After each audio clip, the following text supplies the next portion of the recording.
Il y a un certain temps, quand je visitais l'Australie, je me suis rendu dans une magnifique baie en forme de fer à cheval réputée pour le surf.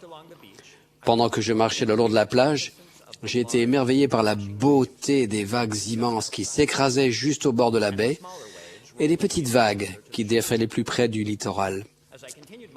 Tandis que je continuais ma promenade, je suis tombé sur un groupe de surfeurs des États-Unis. De toute évidence, quelque chose les contrariait. Ils parlaient fort en pointant la mer du doigt. Quand je leur ai demandé ce qui n'allait pas, ils ont pointé du doigt en direction de la baie, juste à l'extérieur, là où les grandes vagues s'écrasaient. « Regardez là-bas », m'a dit l'un d'entre eux en colère. « Vous voyez la barrière ?» En regardant de plus près, j'ai pu voir en effet une barrière qui s'étendait tout le long de l'embouchure de la baie, à l'endroit exact où les grandes vagues qui les intéressaient venaient s'écraser. La barrière semblait être faite d'un matériau tissé résistant qui était maintenu par des flotteurs à la surface de l'eau. D'après les surfeurs, elle descendait jusqu'au fond de l'océan. Le surfeur américain a ajouté « Nous avons fait le voyage de notre vie jusqu'ici pour surfer sur ces grosses vagues. Nous pouvons surfer sur les plus petites, qui s'écrasent à l'intérieur de la baie, mais la barrière nous empêche de surfer sur les grandes. Nous ne savons absolument pas pourquoi cette barrière se trouve là. Tout ce que nous savons, c'est qu'elle a complètement gâché notre séjour. » Pendant que les surfeurs américains s'énervaient de plus en plus, mon attention était tirée par un autre surfeur non loin, un homme plus âgé, qui était vraisemblablement du coin. Il avait l'air de s'impatienter en les écoutant se plaindre de plus en plus de la barrière. Il a fini par se lever et s'approcher du groupe. Sans un mot, il a sorti une paire de jumelles de son sac à dos et les a tendues à l'un d'entre eux en pointant en direction de la barrière.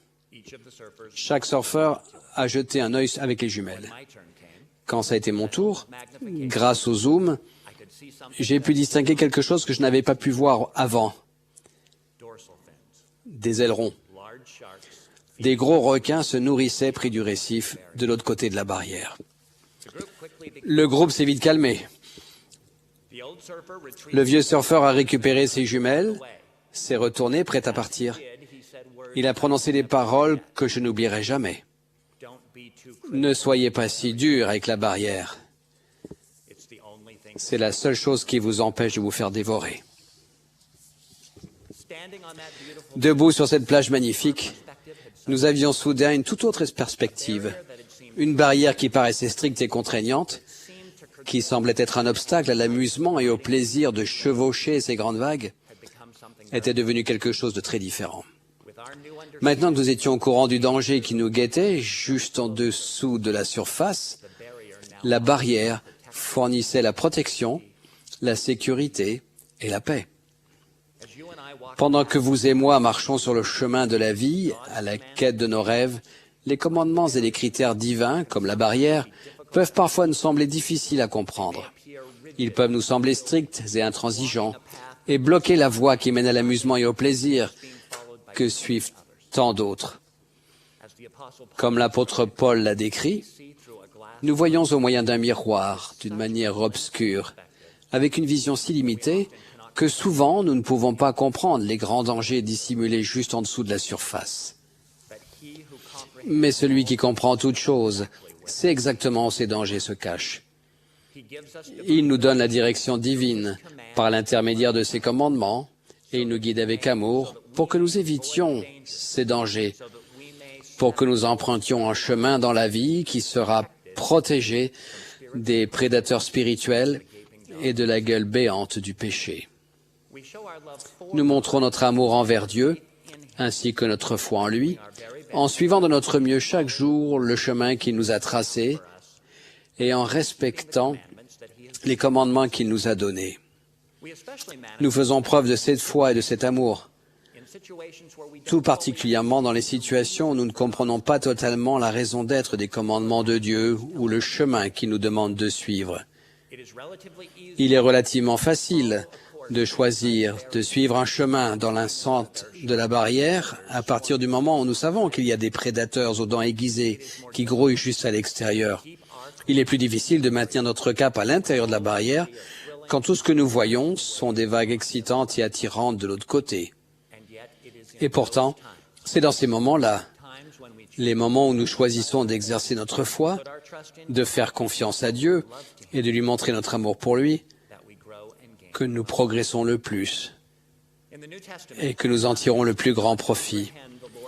Dans le Nouveau Testament, Ananias ne comprenait pas l'ordre du Seigneur de chercher de bénir Saul, l'homme qui avait littéralement licence d'emprisonner les chrétiens. Pourtant, parce qu'il a obéi au commandement de Dieu, Ananias a été l'instrument de la naissance spirituelle de l'apôtre Paul.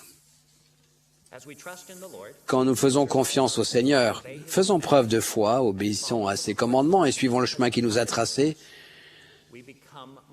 nous devenons davantage la personne qu'il veut que nous devenions. C'est cette transformation, cette conversion du cœur qui est la plus importante. Comme Dallin H. Oaks l'a enseigné, je cite, « Il ne suffit pas d'agir superficiellement. Les commandements, les ordonnances et les alliances de l'Évangile ne sont pas la liste des dépôts à faire sur un compte céleste. L'Évangile de Jésus-Christ est un plan qui nous montre comment devenir ce que notre Père céleste désire que nous devenions. » Fin de citation. Par conséquent, la véritable obéissance consiste à nous donner entièrement à lui et à lui permettre de tracer notre route, que ce soit en eau calme ou en eau agitée, en comprenant qu'il peut faire de nous bien plus que nous ne pourrions par nous-mêmes. Lorsque nous nous soumettons à sa volonté, notre paix et notre bonheur grandissent. Le roi Benjamin enseignait que les gens qui respectent les commandements de Dieu sont bénis et bienheureux en tout, tant dans le temporel que dans le spirituel. Dieu veut que nous ayons de la joie. Il veut que nous ayons la paix.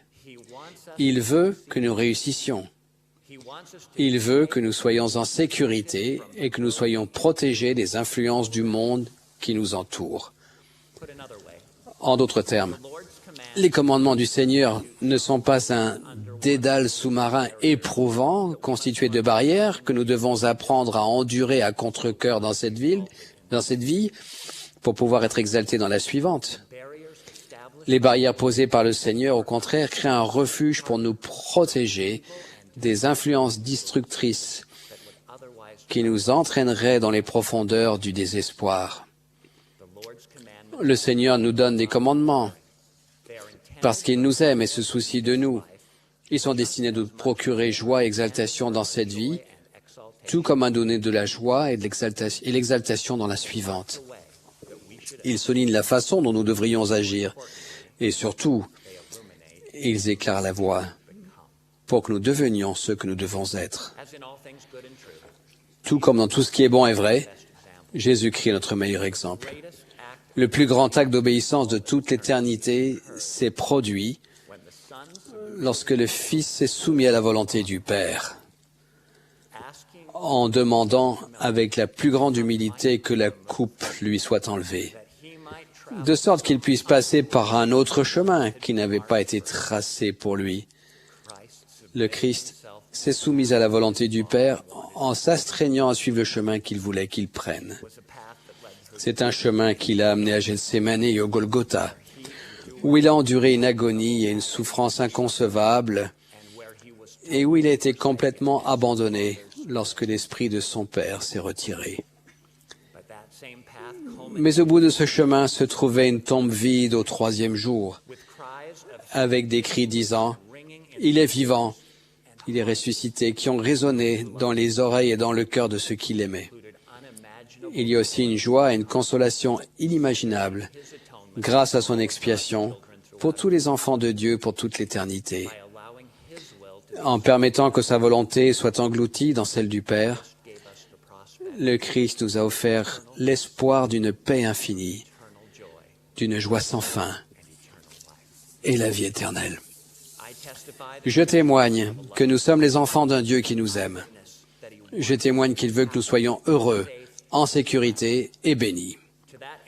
C'est dans ce but qu'il nous a tracé un chemin qui ramène à lui et qu'il a posé des barrières qui nous protégeront le long de la route. En suivant ce chemin de notre mieux, nous trouverons la vraie sécurité, le bonheur et la paix. En nous soumettant à sa volonté, nous devenons ce qu'il désire que nous devenions. Au nom de Jésus-Christ, Amen.